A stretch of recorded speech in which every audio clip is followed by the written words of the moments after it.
सबसे ज्यादा पुण्य किसको मिलेगा? विक्रम बेताल की कहानी भाग 4। वर्धमान नाम का एक नगर था जहाँ का राजा रूपसेन था। रूपसेन बहुत ही दयालु और न्यायप्रिय राजा था। एक बार रूपसेन के यहाँ एक वीर नाम का राजपूत नौकरी के लिए आया। रूपसेन ने वीरवर से पूछा, खर्च के लिए क्या चाहिए? तो उसने उत्तर दिया कि मुझे 1000 तोला सोना चाहिए।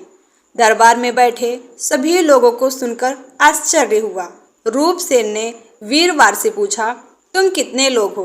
वीरवर बोला, मैं, मेरी पत्नी, मेरा बेटा और मेरी बेटी। राजा को यह सुनकर बड़ा आश्चर्य हुआ। आखिर 4 लोग इतने धन का क्या करेंगे? तब रूपसेन ने सोचा कि कोई न कोई कारण तो अवश्य है। फिर उसने वीरवर की बात मान ली। उसी दिन से वीरवर भंडारी के पास जाकर 1000 तोला सोना लेकर अपने घर आता है। 1000 तोले सोने से वीरवर आधा सोना ब्राह्मणों में बांटता और बचे आधे तोले सोने के 2 बराबर हिस्से कर मेहमानों, वैरागियों और सन्यासियों में बांट देता है। वह दूसरे से भोजन बनवाकर पहले गरीबों को देता है और फिर जो बचता उसे अपनी स्त्री और अपने बच्चों को खिलाता और स्वयं खाता।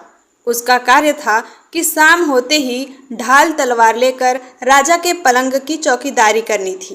कभी भी राजा को किसी भी वस्तु की जरूरत होती तो वो हाजिर रहता था। एक बार आधी रात के समय राजा को किसी के रोने की आवाज आने लगी।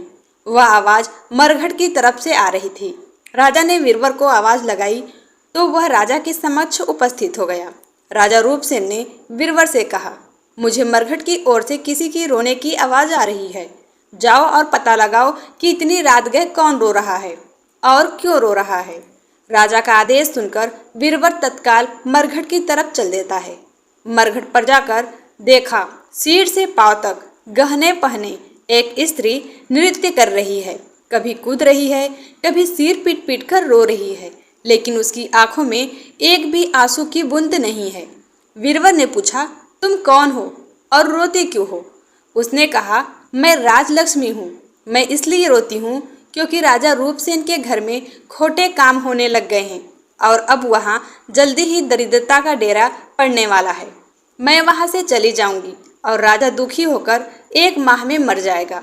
यह सुनकर बीरबल ने पूछा, इस दुविधा से बचने का कोई उपाय है? स्त्री बोली, हाँ, यहाँ से पूर्व दिशा में एक देवी का मंदिर है। यदि तुम वहां जाकर अपने बेटे का शीश चढ़ा दो तो राजा पर आने वाली सारी बला टल जाएगी और राजा रूप से 100 सालों तक बेखटके राज करेगा। वीरवर स्त्री की बात सुनकर घर आता है और अपनी पत्नी को जगाकर सारा हाल बताता है। तभी पत्नी ने बेटे को जगाया। बेटी भी जगी हुई थी। जब बालक ने पिता वीरवर की बात सुनी तो वह खुश होकर बोला, पिताजी, आप मेरा शीश काटकर देवी के मंदिर में चढ़ा दीजिए। इससे एक तो आपकी आज्ञा पूरी होगी, दूसरा स्वामी का कार्य और तीसरा मैं देवी के चरणों में रहूंगा।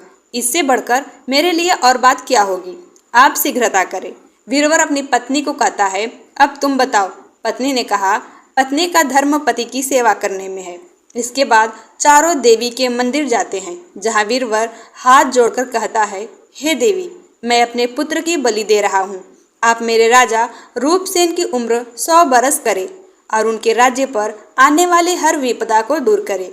इतना कहकर वीरवर ने जोर से तलवार चलाई, जिससे पुत्र का सिर कटकर अलग हो गया। जिसके बाद वीरवर की पुत्री ने अपने भाई की मृत्यु देखी तो खुद भी तलवार से अपना शीश काटकर खत्म हो गई।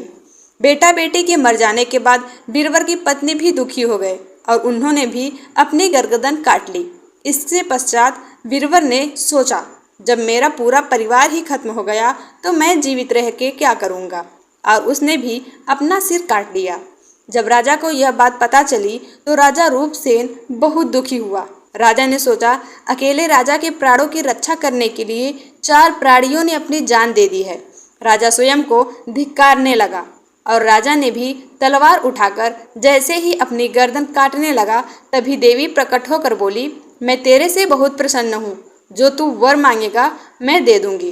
राजा, देवी, यदि आप इतनी प्रसन्न हो तो उन 4 प्राणियों को जीवित कर दो। देवी ने अमृत छिड़का और 4 प्राणी फिर से जीवित हो गए। इतना कहकर बेताल राजा विक्रम से पूछता है, बताओ राजन, सबसे ज्यादा पुण्य किसको मिला? राजा विक्रम बोले, राजा को सबसे ज्यादा पुण्य मिलेगा। बेताल ने पूछा, क्यों?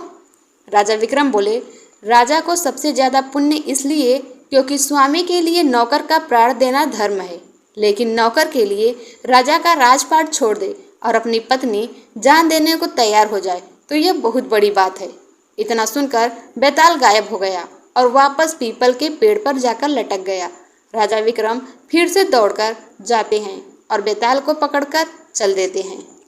आने वाले भाग में हम आपको विक्रम बेताल की कहानी के सभी भाग सुनाएंगे, जिसमें आपको पता चलेगा कि बेताल ने कौन कौन सी ज्ञानवर्धक कहानियाँ राजा विक्रम को सुनाई थी। तो दोस्तों, ऐसे ही और कहानियाँ सुनने के लिए हमारे चैनल को ज़रूर सब्सक्राइब करें। धन्यवाद।